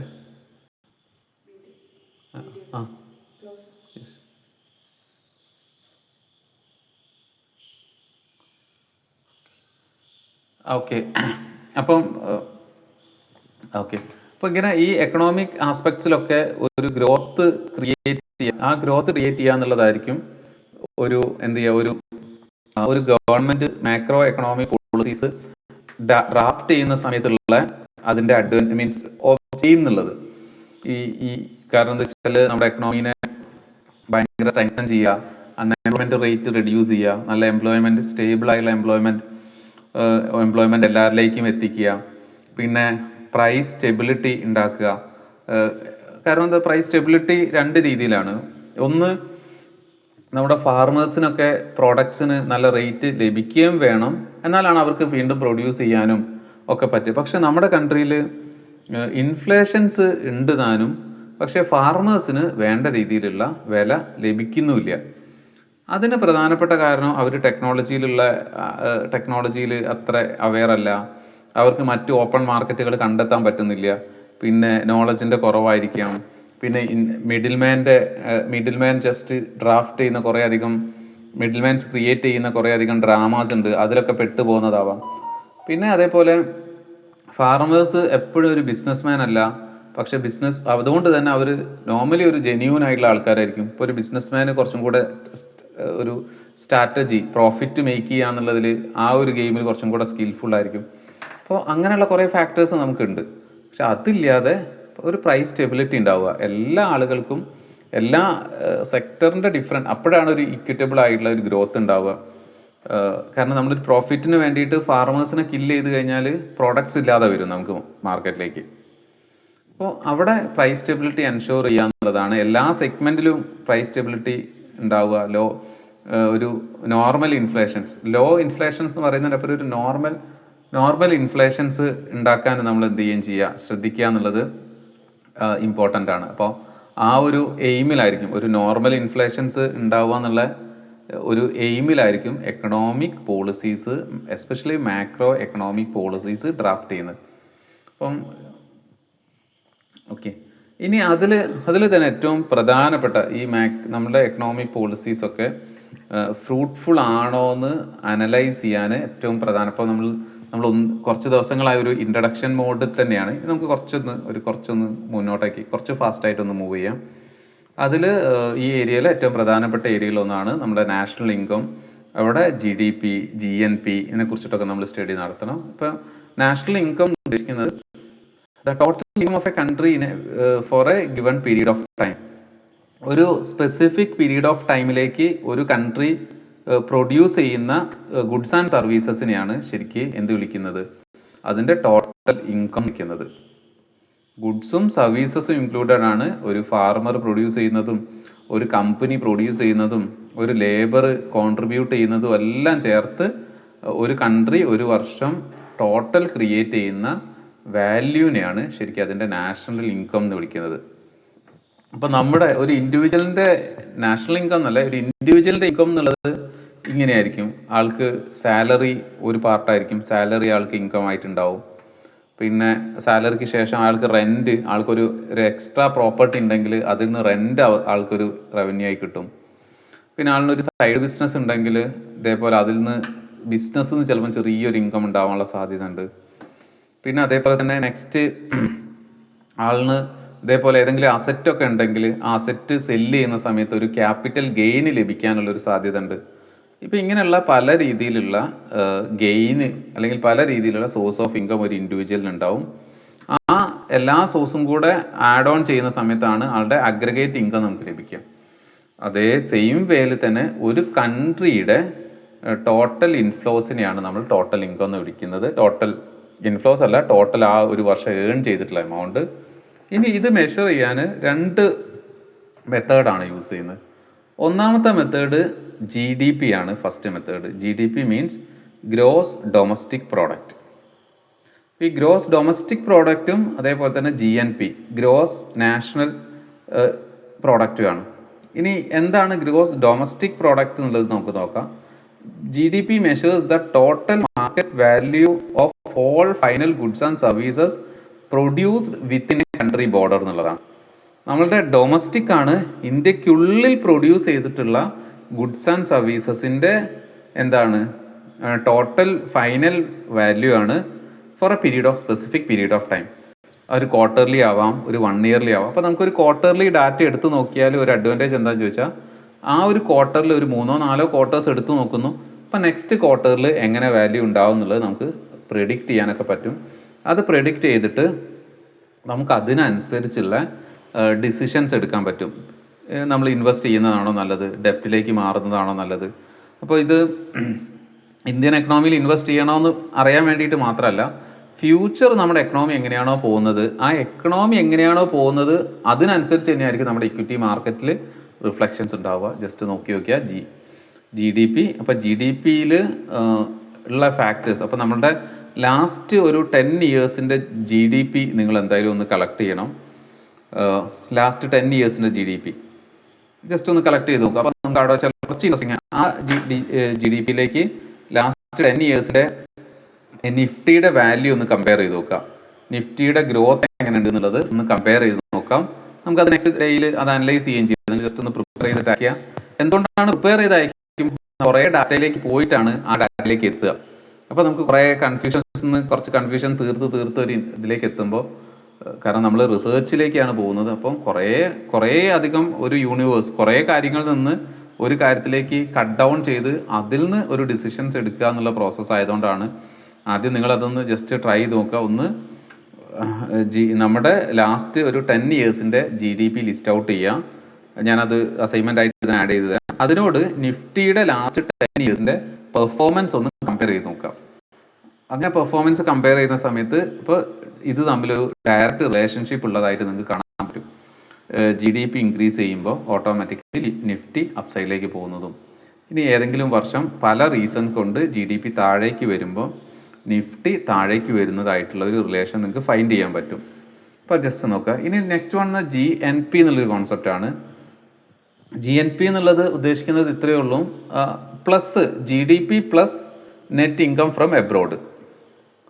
കാരണം നമ്മൾ ഇവിടുന്ന് പുറത്തേക്ക് പോകുന്ന ഇൻകം ഉണ്ട്, പുറത്തുനിന്ന് അവിടുന്ന് കൂടെ വരുന്നതും ഉണ്ട്.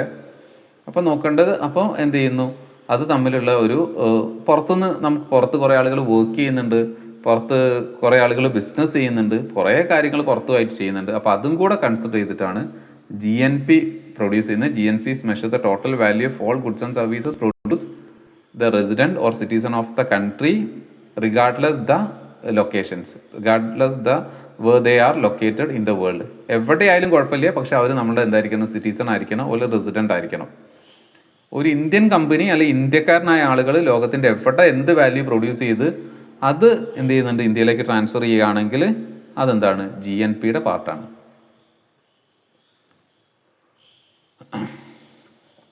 ഓക്കെ, ഇപ്പോൾ GDP എന്തിനാണ് യൂസ് ചെയ്യുന്നത്, അല്ലെ ഈ GDPയുടെ ഒരു പേർപ്പസ് എന്താണെന്ന് ചോദിച്ചാൽ നമ്മുടെ ഒരു എക്കണോമിക് ഇൻഡിക്കേറ്റേഴ്സ് ആണ്. നമ്മുടെ എക്കണോമി എങ്ങനെയാണ് വർക്ക് ചെയ്യുന്നത്, എക്കണോമി എല്ലാ കൺട്രീസിൻ്റെ ഒരു എക്കണോമിക് ഇൻഡിക്കേറ്റേഴ്സ് ആയിട്ടാണ് വർക്ക് ചെയ്യുക. പക്ഷേ ഇതിൻ്റെ വാല്യുവേഷൻസിലൊക്കെ പല കൺട്രീസിന് പല വേസിലാണ് വാല്യൂ ചെയ്യുക. പക്ഷേ ഒരു എക്കണോമിക് ഇൻഡിക്കേറ്റർ ആയിട്ട് നമുക്ക് എന്ത് ചെയ്യാം, GDPനെ നമുക്ക് കൺസിഡർ ചെയ്യാം. പുറത്തുള്ള കൺട്രീസിൻ്റെ ഒക്കെ GDP എങ്ങനെയാണ് വർക്ക് ചെയ്യുന്നത്, അപ്പോൾ നമ്മുടേത് എത്ര വർക്ക് ചെയ്യുന്നുണ്ട്, എത്രയാണ് ഇൻക്രീസ് ചെയ്യുന്നത്, എത്ര ടോട്ടൽ വാല്യൂ എത്രയുണ്ട് എന്നൊക്കെ നോക്കിയിട്ട് നിങ്ങൾക്ക് ഡിഫറെൻറ്റ് കൺട്രീസുമായിട്ട് കമ്പയർ ചെയ്യാൻ പറ്റും. ഓക്കെ, ദെൻ GNP നമ്മൾ ഓൾറെഡി പറഞ്ഞു. ദെൻ ഇനി method of measuring national income ആണ്. ഇത് നമുക്ക് പ്രധാനപ്പെട്ടതാണ്, ഇവിടുന്ന് ക്വസ്റ്റ്യൻസ് ഉണ്ടാവാറുണ്ട് എപ്പോഴും. Methods of measuring national income. ഇപ്പോൾ നമ്മൾ പറഞ്ഞ GDP GNP ഒക്കെ മെഷർ ചെയ്യാനുള്ള 3 ജസ്റ്റ് ഈ മെത്തേഡ്സും കൂടെ പറഞ്ഞിട്ട് നമുക്കൊന്ന് വൈൻഡപ്പ് ചെയ്യാമെന്ന്. 3 മെത്തേഡ്സ് ആണ് ഉള്ളത്. 1 product method, 2 income method, 3 expenditure method. ഇത് ഓരോ കൺട്രി അവർക്ക് സ്യൂട്ടബിൾ ആയിട്ടുള്ള മെത്തേഡ്സ് ആണ് ചൂസ് ചെയ്യാറ്. കാരണം ഓരോ കൺട്രിക്ക് ഓരോ മെത്തേഡ്സ് ആയിരിക്കും സ്യൂട്ടബിൾ ആവുക.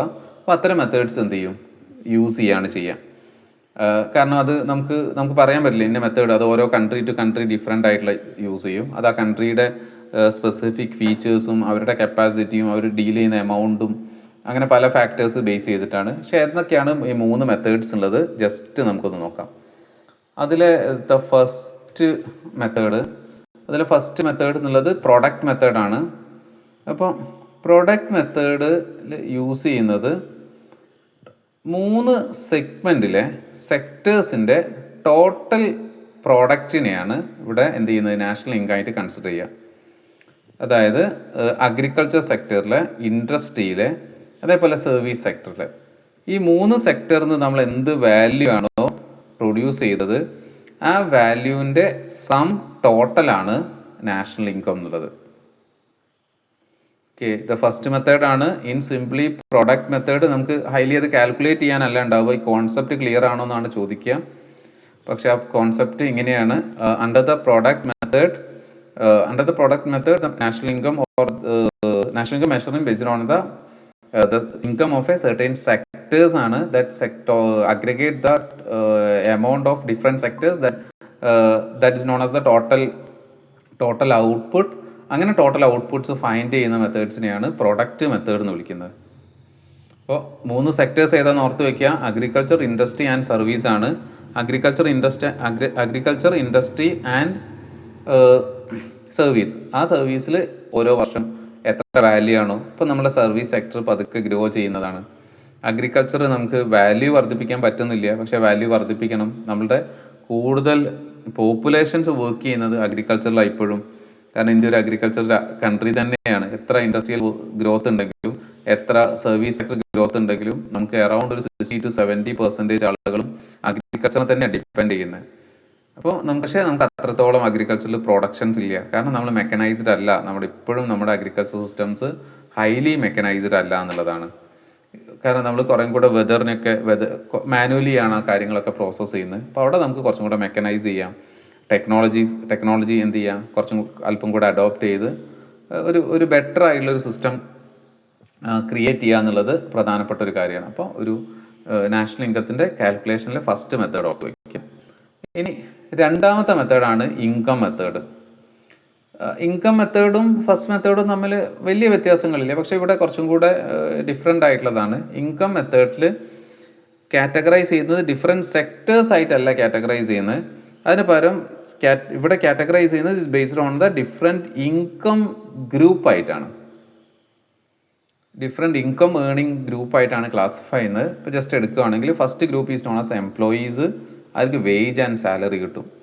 അപ്പോൾ ഒരു വർഷം ടോട്ടൽ കൺട്രിയിൽ ഡെലിവർ ചെയ്തിട്ടുള്ള വേജസ് ആൻഡ് സാലറീസിന് ആഡ് ചെയ്ത് കഴിഞ്ഞാൽ എംപ്ലോയീസിൻ്റെ റവന്യൂ ഇത് കിട്ടും. ഓക്കെ. പിന്നെ പ്രൊഫഷണൽസിൻ്റെതാണെങ്കിൽ അവർക്ക് കിട്ടുന്നത് സർവീസ് ഇൻകമാണ്. സർവീസിന് എന്ത് കിട്ടും? അവർക്ക് സർവീസ് ചാർജസ് കിട്ടും, അല്ലെങ്കിൽ കമ്മീഷനായിട്ടായിരിക്കും റിസീവ് ചെയ്യുക. ഇനി ഓൺടർപ്രണേഴ്സ് ഉണ്ട്, അവരുടെ ഇൻകം നമ്മൾ പ്രോഫിറ്റ് ആയിട്ട് എന്ത് ചെയ്യും? മെഷർ ചെയ്യും. പിന്നെ അത് ഇൻവെസ്റ്റേഴ്സിന് റെൻ്റ് ആയിട്ടോ അല്ലെങ്കിൽ ഇൻട്രസ്റ്റ് ആയിട്ടോ അവർക്ക് എന്ത് ചെയ്യും? റെമ്യൂണറേഷൻ. ഇനി ഡിവിഡൻ്റ് ഒക്കെ തന്നെ ഇതിൻ്റെ പാർട്ടാണ്. അപ്പോൾ ഇവിടെ ഈ ഒരു ഏരിയയിൽ എന്ത് ചെയ്യുന്നു? ഈ വേജ് സർവീസ് മീൻസ് പ്രൊഫഷൻ്റെ കമ്മീഷൻ അല്ലെങ്കിൽ service income, profit, interest, rent, ഇതെല്ലാത്തിൻ്റെയും കൂടെ ടോട്ടൽ വാല്യൂസിനെയാണ് ഇൻകം മെത്തേഡിൽ നാഷണൽ ഇൻകം ആയിട്ട് കണക്കാക്കുന്നത്. പ്രോഡക്റ്റ് മെത്തേഡിൽ അഗ്രികൾച്ചർ അതേപോലെ തന്നെ ഇൻഡസ്ട്രി, സർവീസ് എന്നാണ് ക്ലാസിഫൈ ചെയ്തിട്ടുണ്ടായിരുന്നെങ്കിൽ ഇവിടെ ഇൻകം മെത്തേഡിൽ ക്ലാസിഫൈ ചെയ്യുന്നത് ഈ രീതിയിലാണ്: employee, profession, entrepreneur and investor എന്നുള്ള രീതിയിലാണ് ക്ലാസിഫൈ ചെയ്യുന്നത്. ജസ്റ്റ് ഒന്ന് ഓർത്ത് വയ്ക്കുക. Okay. Then next method expenditure മെത്തേഡാണ്. അപ്പോൾ എക്സ്പെൻഡിച്ചർ മെത്തേഡ് ദ സെയിം വേയിൽ തന്നെയാണ്, പക്ഷെ ചെറിയൊരു ഡിഫറൻസസ് ഉണ്ട്. അവിടെ ഇത്രയാണ്: നമ്മളുടെ സ്പെൻഡിങ് ബേസ് ചെയ്തിട്ടാണ് എന്ത് ചെയ്യുന്നത്? ഈ ഒരു നാഷണൽ ഇൻകം കാൽക്കുലേറ്റ് ചെയ്യുന്നത്. അവിടെ സ്പെൻഡിങ് ബേസ് ചെയ്തിട്ടെന്ന് പറയുന്ന സമയത്ത് നമ്മൾ ഡിഫറെൻ്റ് ഏരിയയിലേക്ക് എങ്ങനെയാണ് സ്പെൻഡ് ചെയ്യുന്നത്. അതിലൊന്ന് ഒരു പാർട്ട് കൺസപ്ഷൻ. ഇൻഡിവിജ്വൽസിൻ്റെ ഏരിയാസ് ആണ് കൺസപ്ഷൻ എന്നുള്ളത്. ഇൻഡിവിജ്വൽസ് എന്ത് ചെയ്യുന്നുണ്ട്, എത്ര കൺസ്യൂം ചെയ്യുന്നുണ്ട് എന്നുള്ളത് കാൽക്കുലേറ്റ് ചെയ്യുന്നു. ഇത് കാൽക്കുലേഷൻസ് ഒക്കെ ഭയങ്കര ഡിഫിക്കൽട്ടായുള്ളൊരു പ്രോസസ്സാണ്.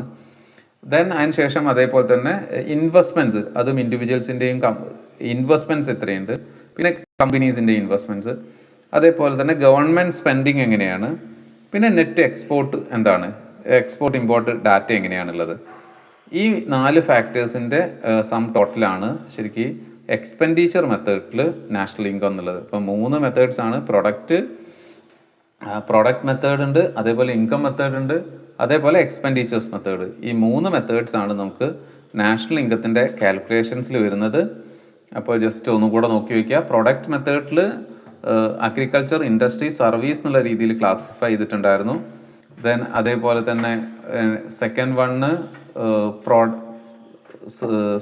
മെത്തേഡ് എന്നുള്ളത് ഫസ്റ്റ് പ്രോഡക്റ്റ് ആണ്, second one is income method.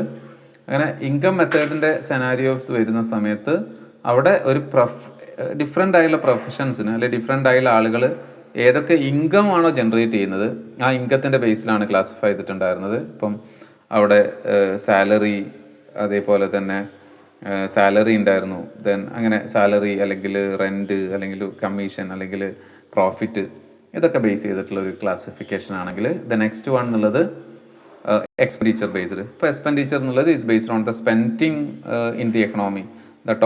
Under the expenditure method, the enumerated try measure the total spending of an economy with a different heads like consumption, investments, government spending and net means export. അപ്പോൾ ഇങ്ങനെ 3 വേയിലാണ് calculate ചെയ്യുന്നത്. Just ഒന്ന് ഓർത്ത് വയ്ക്കുക. പിന്നെ importance of national income എന്ന് പറയുന്ന സമയത്ത് നമ്മളുടെ പെർ ക്യാപിറ്റ ഇൻകത്തിൻ്റെ calculations, standard of national income increase ചെയ്യുന്ന സമയത്താണ് എക്കണോമിക് ഗ്രോത്ത് എൻഷുർ ചെയ്യാൻ പറ്റുക. അപ്പോൾ പെർ ക്യാപിറ്റ ഇൻകം ഓൾറെഡി പറഞ്ഞു. ഇത് പെർ ക്യാപിറ്റ ഇൻകം എന്നുള്ളത് മീൻസ് ടോട്ടൽ ഇൻകം അല്ലെങ്കിൽ national income divided by number of population അല്ലെങ്കിൽ total number of person living in India എന്നുള്ളതാണ്, അല്ലെങ്കിൽ ടോട്ടൽ പോപ്പുലേഷനാണ്. പിന്നെ അതേപോലെ തന്നെ സ്റ്റാൻഡേർഡ് ഓഫ് ലിവിങ് ഇൻക്രീസ് ചെയ്യുക. അപ്പോൾ സ്റ്റാൻഡേർഡ് ഓഫ് ലിവിങ് എന്നുള്ളത് sum total of certain aspects ആണ്. നമ്മളുടെ സിംപ്ലി നമുക്ക് പെർ ക്യാപിറ്റ ഇൻകം ഇൻക്രീസ് ചെയ്യുന്ന സമയത്ത് നമ്മളെ സ്റ്റാൻഡേർഡ് ഓഫ് ലിവിങ് ഇൻക്രീസ് ചെയ്യുമെന്ന് അസ്യൂം ചെയ്യാം.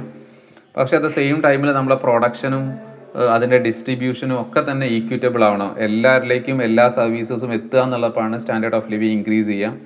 ഫോർ എക്സാമ്പിൾ എടുക്കുകയാണെങ്കിൽ കേരളത്തിൻ്റെ സ്റ്റാൻഡേർഡ് ഓഫ് ലിവിങ് കുറച്ച് ഹൈ ആണ്. പക്ഷേ ഇത്രത്തോളം സ്റ്റാൻഡേർഡ് ഓഫ് ലിവിങ് നമുക്ക് ചിലപ്പോൾ മറ്റൊരു സ്റ്റേറ്റിൽ പോയാൽ കാണാൻ പറ്റില്ല. കാരണം ഇവിടെ കുറേ അധികം എന്തുള്ളതുകൊണ്ടല്ല, ഇൻകം ഉള്ളത് കൊണ്ടല്ല നമ്മുടെ സ്റ്റാൻഡേർഡ് ഓഫ് ലിവിങ് ഇൻക്രീസ് ചെയ്തത്. ആ ഇൻകത്തിൻ്റെ ഡിസ്ട്രിബ്യൂഷൻ കുറച്ചും കൂടെ ബെറ്റർ ആയതുകൊണ്ടാണ്. കാരണം ഇവിടെ നമുക്ക് വലിയ കമ്പനീസ് ഇല്ല, വലിയ എൻ്റർപ്രൈസസ് ഇല്ല, വലിയ കുറേ കാര്യങ്ങൾ മിസ്സിങ് ആണ്. പക്ഷെ എന്നാൽ പോലും നമ്മുടെ ഒരു ഡെവലപ്മെൻറ്റ് ഇപ്പോൾ കോഴിക്കോടുള്ള ടൗണിലുള്ള റോഡും അതേപോലെ തന്നെ അങ്ങ് കുറച്ച് ദൂരേക്കുള്ള റോഡുകൾ പോലും അല്ലെങ്കിൽ ഒരേപോലെ എന്തായിരിക്കും അക്സസബിൾ ആയിരിക്കും നമുക്ക്.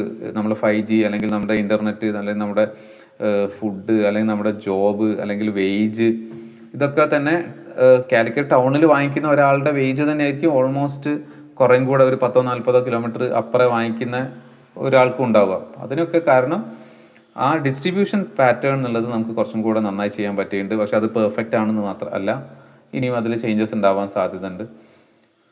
ഓക്കെ, അപ്പോൾ അത് സ്റ്റാൻഡേർഡ് ഓഫ് ലിവിങ് ഒക്കെ നമുക്ക് മീൻസ് എഫക്റ്റ് ചെയ്യുന്ന കാര്യങ്ങളാണ്, ഇൻഡിക്കേറ്ററാണ്. അതിനെക്കുറിച്ചിട്ടൊക്കെ നമുക്ക് ഓവർ ദി ടൈം നമുക്ക് ഡിസ്കസ് ചെയ്യാം. പിന്നെ ഓക്കെ, ഇവിടെ നമ്മൾ ആ ഒരു ഡിസ്ട്രിബ്യൂഷൻ ഓഫ് ഇൻകം എന്നുള്ളത് തന്നെയാണ്. ഓക്കെ, അപ്പോൾ ആ ഡിസ്ട്രിബ്യൂഷൻ ഓഫ് ഇൻകം എന്നുള്ള ഒരു കോൺസെപ്റ്റാണ് നമുക്കിവിടെ ജസ്റ്റ് ഉണ്ടായിരുന്നത്. അപ്പോൾ അതും കൂടെ ജസ്റ്റ് ഒന്ന് നോക്കി വയ്ക്കുക.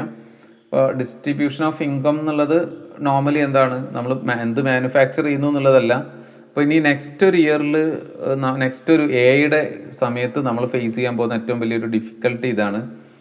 അതായത് നല്ല സ്കിൽഫുൾ ആയുള്ള ആളുകൾക്ക് വലിയ പ്രശ്നങ്ങൾ ഉണ്ടാക്കില്ല, അല്ലാത്ത ആളുകളിലേക്ക് എങ്ങനെയാണ് ഇൻകത്തിൻ്റെ ഡിസ്ട്രിബ്യൂഷൻസ് ഉണ്ടാവുക, അത് ബിസിനസ് ആയിട്ടോ പ്രൊഫഷൻ ആയിട്ടോ അല്ലെങ്കിൽ വർക്കർ എങ്ങനെയാണ് അത് ഡിസ്ട്രിബ്യൂട്ട് ചെയ്യുക എന്നുള്ളത് ഒരു പ്രശ്നം തന്നെയാണ്.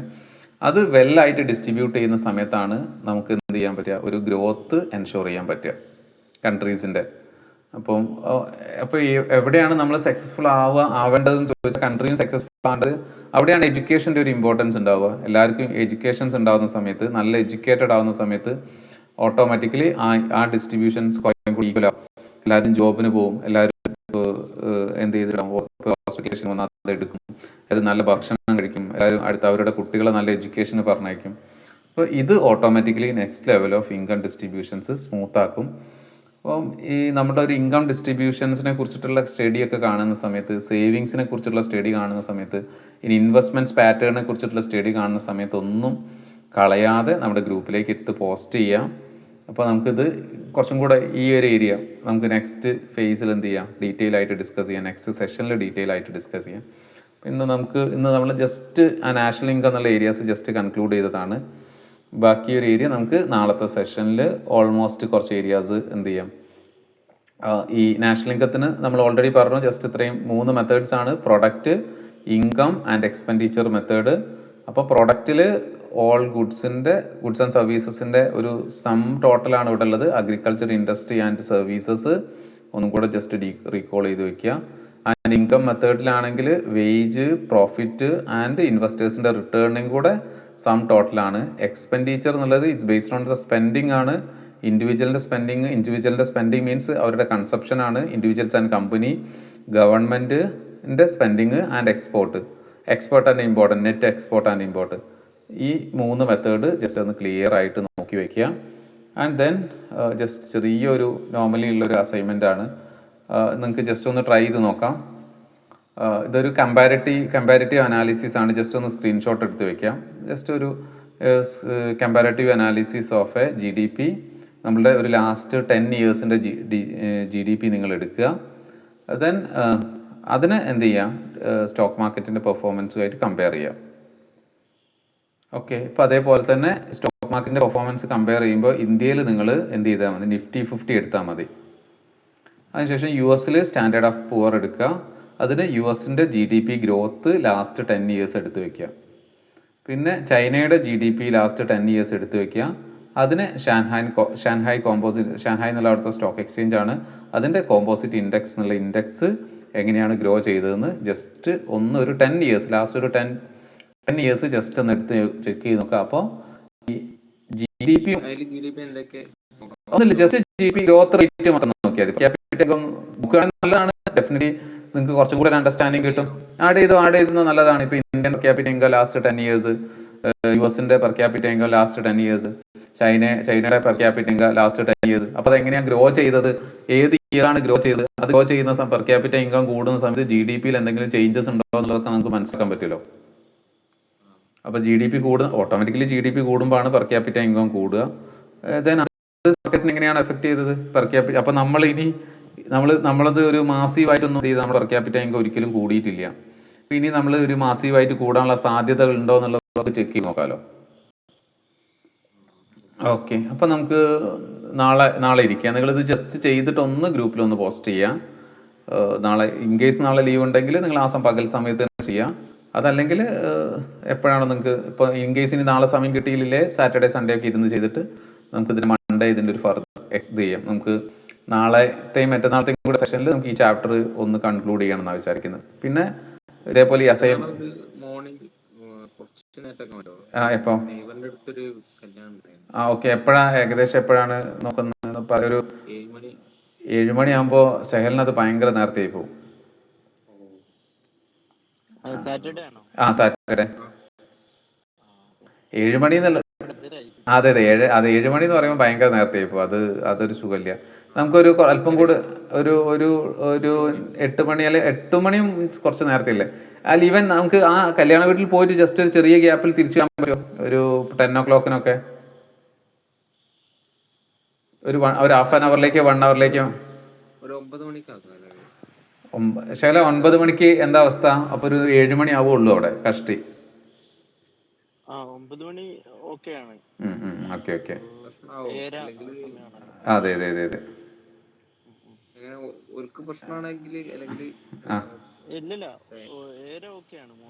ഓക്കെ, നമുക്കൊരു ആ സമയം എടുക്കാം. എന്നാലും ഒരു 9 o'clock എന്നുള്ള രീതിയിൽ ഇരിക്കുക. എന്നിട്ട് ജസ്റ്റ് അതിന് ശേഷം നമുക്ക് ഫർദർ വേറെ എന്തെങ്കിലും ഡിസ്കസ് ചെയ്യാനൊക്കെ ഡിസ്കഷൻസ് എടുക്കുകയും ചെയ്യാമല്ലോ. അപ്പോൾ ഒരു സാറ്റർഡേസ് നമ്മൾ കുറച്ചും കൂടെ എല്ലാവരും വീട്ടിൽ തന്നെ ഇരുന്ന് ചെയ്യുമ്പോൾ നമുക്കൊരു ഡിസ്കഷൻ പോലെ എടുക്കുകയും ചെയ്യാം കുറേ കൂടെ. അപ്പോൾ ഈ ഡാറ്റ പോയിന്റ്സ് ഒക്കെ ജസ്റ്റ് ഇതും അതേപോലെ തന്നെ ഇതിലേക്ക് വരുന്ന മറ്റ് ഡാറ്റ പോയിന്റ്സ് ഒക്കെ ജസ്റ്റ് ഒന്ന് നാളെയൊക്കെ ഇരുന്നിട്ട് ഒന്ന് പ്രിപ്പയർ ചെയ്ത് വെക്കുകയും ചെയ്തോളൂ. നമുക്ക്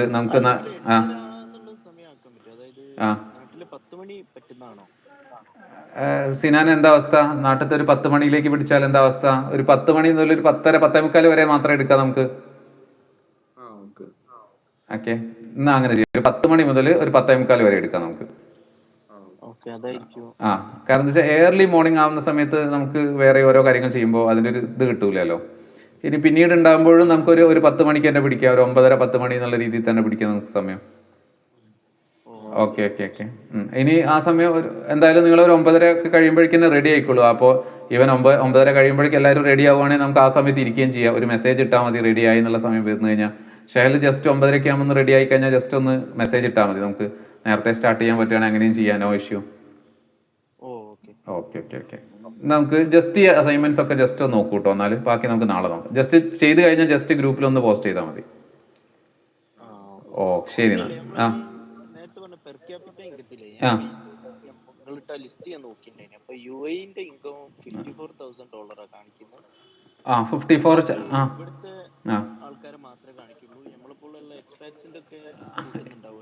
ഇല്ല കൂട്ടൂല. അതായത് ജസ്റ്റ് ഇത് സിംപിളി ഇത്രയേ ഉള്ളൂ. നാഷണലി എന്ത് പ്രൊഡ്യൂസ് ചെയ്തു അത് അവിടുത്തെ പോപ്പുലേഷനുമായിട്ട് ഡിവൈഡ് ചെയ്യുക എന്നുള്ളതാണ് ശരിക്കും കോൺസെപ്റ്റ്. അതാണ് അത് കൂട്ടേണ്ടതില്ല. കാരണം അത് അവിടുത്തെ നാഷണൽസിന്റെ പോപ്പുലേഷനുമായിട്ടാണ് സാധാരണ ഡിവൈഡ് ചെയ്യാറ്. അത് ശരിക്കും ഇത്രയേ ഉള്ളൂ. അത് അത്ര ഒരു ജെന്യൂൻ ആയിട്ടുള്ള ഒരു എക്സാക്റ്റ് കണക്ക്. ഇപ്പോൾ നമ്മളെടുത്ത് നോക്കുന്ന സമയത്ത് ഇന്ത്യയിൽ ഇപ്പോൾ ഒരു $3,000 എന്ന് പറയുന്ന സാധനം ഇല്ലാത്ത 1,000 crore ആളുകൾ 100 crore ആളുകളെങ്കിലും ഉണ്ടാവുമെന്നാണ് ഞാൻ വിചാരിക്കുന്നത്. കാരണം എന്താ വെച്ചാൽ അത് ഇത്രയേ ഉള്ളൂ. ഇപ്പോൾ വലിയ കമ്പനീസ് ഒക്കെ ഹ്യൂജ് എമൗണ്ട് ഒരു വർഷം പ്രൊഡ്യൂസ് ചെയ്യുന്നുണ്ട്. അല്ലെങ്കിൽ ഇപ്പോൾ അതിനെയും കൂടെ ടോട്ടൽ പോപ്പുലേഷൻ കൊണ്ട് ഡിവൈഡ് ചെയ്യാന്നുള്ളത്. പക്ഷെ എന്നാൽ പോലും എൻ്റയർ ഒരു കൺട്രി ഒരു 5,000 ഒക്കെ ആവുകയാണെങ്കിൽ ആ റിഫ്ലക്ഷൻസ് എക്കണോമിയിൽ നല്ലോണം ഉണ്ടാവും എന്നുള്ളതാണ്. ഏതാ അങ്ങനെ? അല്ല അങ്ങനെയല്ല. അതായത് ഇത്രയേ ഉള്ളൂ. ഇപ്പൊ പെർ ക്യാപിറ്റ കൂടുമ്പോൾ ഓട്ടോമാറ്റിക്കലി അതിന്റെ റിഫ്ലക്ഷൻസ് എല്ലാ ഇൻഡിവിജ്വലിലേക്കും അല്പാൽപ്പായിട്ട് വരും. കൂടുതൽ പൈസ ഉള്ള കൂടുതൽ ബിസിനസ് ചെയ്യുന്ന ആളുകൾക്ക് ചിലപ്പോൾ കൂടുതൽ ഇൻകം ഉണ്ടായേക്കാം. പക്ഷെ എന്നാൽ പോലും അത് ഒരു എക്കണോമിക് ഗ്രോത്തിന്റെ ഇൻഡിക്കേഷൻ ആയിട്ടാണ് നമ്മൾ എടുക്കേണ്ടത്. അത് എക്സാക്റ്റ് ഇപ്പം നമ്മളെടുത്ത് അത്രയും പൈസ ഉണ്ടാവണം നമ്മൾ എടുക്കണ്ട. പക്ഷെ അതിന് പകരം നമ്മുടെ കൺട്രിക്ക് മൊത്തമായിട്ട് ഒരു ഗ്രോത്ത് ഉണ്ടാവുന്നുണ്ട് എന്നുള്ളതാണ്. പെർ ക്യാപിറ്റ ഇൻകം ഇൻക്രീസ് ചെയ്യുന്ന സമയത്ത് നമ്മളത് അറൗണ്ട് ഒരു 4 to 5% ആണ് year on year per capita income grow ചെയ്യുന്നത്. പക്ഷേ അത് യു എസിലൊക്കെ അങ്ങനെയല്ല, അതിനേക്കാൾ ഹൈ ആയിട്ടാണ് യു എസിൽ എന്ത് ചെയ്യുന്നത്, ഗ്രോ ചെയ്യുന്നത് എന്നുള്ളതാണ് വ്യത്യാസം.